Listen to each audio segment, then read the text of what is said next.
Existe uma maneira indireta de se mexer no setor real da economia, ou seja, aquele setor onde as coisas efetivamente acontecem. Essa maneira de interferir no setor real da economia chama-se política monetária. E quando a gente fala de política monetária, é justamente a ação do Banco Central para corrigir os destinos da atividade econômica. E nessa política monetária existem dois instrumentos: a taxa de juros e a quantidade de moeda física que circula na economia. Ora, por que eu estou falando disso? Por uma razão muito simples. Recentemente, o Banco Central Brasileiro, mais especificamente o Comitê de Política Monetária, decidiu manter a taxa de juros no patamar de 15%. O importante é que essa taxa de juros, fixada nesse patamar, tem como objetivo principal a queda da inflação, ou seja, trazer a inflação exatamente para aquilo que nós chamamos de meta inflacionária. E o acumulado em 12 meses, estando em 5,13%, então, claro, isso faz com que o Banco Central mantenha um comportamento mais rígido, mantendo a taxa de juros nesse patamar. Inclusive, na própria ata do Copom, ele foi muito claro, dizendo que se houver uma persistência de aumento dos preços na economia, a tendência é que o Banco Central ainda continue com essa chamada política monetária contracionista.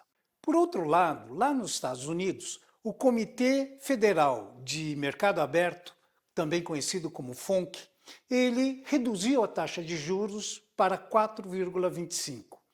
Isso depois de manter a taxa de 4,5 durante um bom tempo.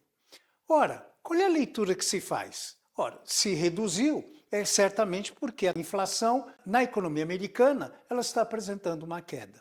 Mas não é bem isso que a gente observa, porque contrariando uma lógica macroeconômica que, à medida que a inflação sobe, há necessidade de se manter ou elevar a taxa de juros, nos Estados Unidos nós vimos exatamente um comportamento contrário. Ou seja, perspectiva de aumento da inflação e reduzindo a taxa de juros. E daí vem o comentário de mercado, que houve realmente uma influência política nessa decisão tomada pelo FONC.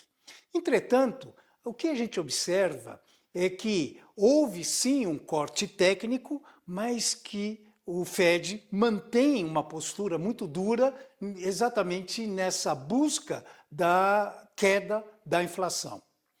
Bom, esse é o lado que a gente pode denominar ruído político.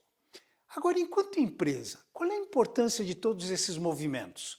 Ora, não podemos esquecer que, à medida que nós temos o processo inflacionário, à medida que nós temos essas mexidas nas taxas de juros, isso acaba impactando exatamente sobre o fluxo de caixa das empresas.